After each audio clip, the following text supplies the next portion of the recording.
Hello.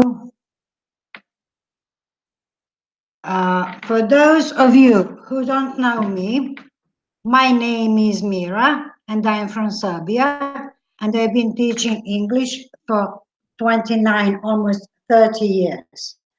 Today, I would like to tell you something about mystery in the education.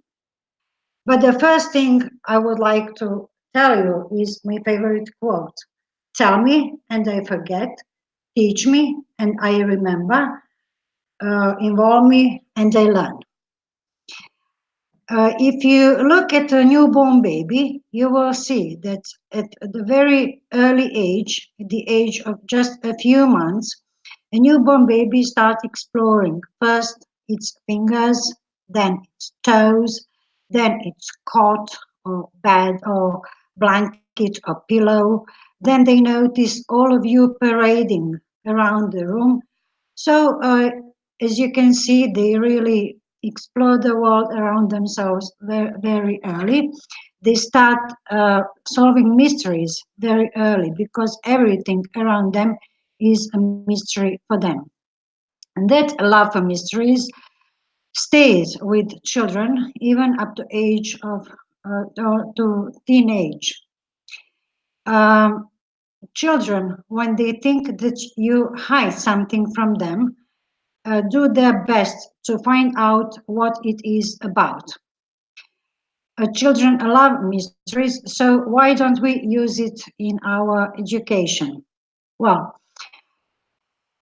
um, well, in one generation of teenagers, I just told, well, I'm going to tell you something. I want to be a drink, but you should guess what drink I would be if I could be any drink in the world and why I chose that. So they loved that and they were guessing and guessing and guessing. Nobody really guessed that I wanted to be just a plain water. When I told them, they were protesting, telling me we didn't think it was going to be so easy. And then I told them, if you knew chemistry better and asked me different questions, you would guess much earlier. It was a joke, of course, but it was a sort of true. The second mystery they really love is mystery character. That's the mystery of the children of all the age, my students of all ages alike. I take slips of paper, write the names of characters. It can be cartoon characters, it can be, I don't know, some scientists, some, I don't know, anybody, some actors, singers, doesn't matter if they are dead or alive. And you write the names on slips of papers, and then you tape that slips on their foreheads. They're supposed to guess who they are, just asking you yes and no questions. They love it because they really love guessing the characters, especially if they are from cartoons or something, I don't know, something like that. So they're very happy when they guess the character, and they are much more. They enjoy much more and much happier when somebody can't guess. The third mystery that my students love and that we started playing along before Mystery Skype is mystery location. So I think I played that 10 years ago with some young students at the age of 10 or 12. I told them that I imagined a place and they were supposed to guess what place it was, where I really came from. I chose Mars and it was really funny following the process of guessing. When they discovered that I was from Mars, they were supposed to write the postcard from Mars. So, and the activity these new generations really love is a mystery with QR codes. you can, I put the parts of a story in QR codes, and they were supposed to, well, that was really a mystery story. I put different parts on the QR codes. I put them around the classroom. They were supposed to read the parts of the story and using, of course, their mobile phones and put them in order. So there are many ways that you can play mystery with. Nowadays, you can use mystery Skype or you can use Flipgrid. Why is mystery good for your students?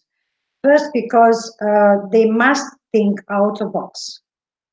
They can't just think straight. They have to think out of box. They have to be team players. They have to cooperate. You teach them how to cooperate with other students, to be a team. I always tell them, I'm on one side, you're on the other side, you play against me. And you teach them how to develop their creativity. So there are a lot of other ways that you can play, a lot of other games, a lot of other mysteries that you can play with your students without computer. Why is mystery good for teachers? Well, you can use it at the beginning of the class. For example, you can use it as an introduction to what you want to teach them that day. Or you can use it, for example, at the end of the class to revise that. Or you can use it, I don't know, instead of tests. I hate tests. I rarely give them tests, but I give them things like that to play. They say they play, but they revise using these sort of games. So a mystery is good for teachers because it shortens really your time. It's good for students because they have to think if they don't know that the answers, if there's something new that you're going to teach about, they have to think what it could be. They have to guess. They have to be active. My students always say that my classes are pretty short. They don't have the feeling that they are on a class, and they enjoy my classes. And whenever they go home, when parents ask, "What did you do?" they said, "We played again." So a friend of mine who had a child with me for I think 10 years told me, "I've never understood what you were doing, but the only thing I see is that my child knows English pretty good." So the mystery really is good both for students and for teachers. And if you try that, you'll see that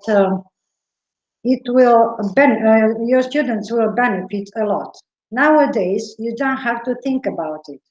You have, I don't know, some platforms like Flipgrid. You can make you can find a co-pilot for your Flipgrid, and you can make joint Flipgrid where I played the Flipgrid called Guess Where I Am From. So there were, I think, 4 co-pilots, and each of us gave our students an opportunity to ask, to tell one sentence to the other students about the location we come from. So my students had to try to guess the locations of the other uh, 3 countries, and they had to try to guess where we are. So my students loved that very much, and that's for location. You can also use Flipgrid if you want to flip your classroom, but if you don't know how to do it, I'm going to give a live presentation about that on Thursday, the day after tomorrow, at the same time. You can also using mystery or not mystery. You can use it, or you can use it for blended classrooms. So mystery Skype is something that children from the age of 8 to the age of 18 really love. When I spotted Skype in the classroom in 2015, I made an experiment with my 8-year-old students, and you should have in mind that I teach English as a foreign language, not second language, but foreign language. So at the age of 8, my students can't really read and can't write because we don't learn Latin letters before the age of 8. Then that's when we start learning Latin letters. So the only thing they could do is speak. And I made an experiment, and they found the first classroom. I think it was the classroom from New Zealand. They were a little bit older, but I wanted my students. I threw them into the fire. Really, I wanted them to try to ask questions and to give them a chance to listen to the other side. So first they were in shock because it was really Skypeathon, and we had 2 mystery Skypes, and we had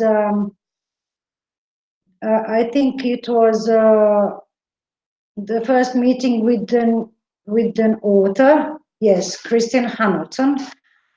And after that, they were in shock because that was their first opportunity to ask somebody something in English, somebody other than me, and to listen to somebody who is not me. So as a teacher of English, my first goal is to improve their grammar, to improve their listening, speaking, all these skills, even writing. But if you teach other subjects, not speaking, you can give them, for example, to I don't know, to investigate about a subject before the class. Now they have the internet, so they can investigate, they can explore the topic, and they can give their own presentation. Or you can make your students give some clues on a Flipgrid to each other about a subject. Or you can put some clues on a Flipgrid, or not on Flipgrid, or just on board or whiteboard or blackboard, whichever board you've got, give some clues for them to guess the issue you want them to guess. For example, I choose, I don't know, something or some person, and I write 10 clues on the board. If they are old enough, or if they are not, I just read 10 ideas, and they have to guess what the subject or what the thing or or who the person is. So you can use really mystery in many ways and in many subjects. I have a friend who teaches history, and I was talking to her about what I was doing, and she used some of my ideas to teach. I think it was Napoleonic War or something like that, to teach her students, and she thanked me a lot for that. That was in Serbian, of course, not in English, and she thanked me for the idea because if you involve students in the process of teaching, they will remember whatever you tell them. They will not say, I won't do that at home. If you tell them that they have something to do in advance, they will agree to do whatever you want if you involve them. If you involve them, they also feel important, that they know something more than they are supposed to. And if you just talk to them, if you just tell them what you know, they can even fall asleep in the class. So we don't want to see our students sleeping. We want to see our students learning some things. And that's why I suggest you to try to use mystery. Believe me, I've been using mystery for, I think, 15 years. And I think it's a big guess for me and for my students. And my students really love that. So if you want to know about using Flipgrid, for example, in other situations like Flip Classroom, you can follow me. You can be here on Thursday, the day after tomorrow, at the same time. And if you've got some questions or some comments, please let me know. Thank you for watching me.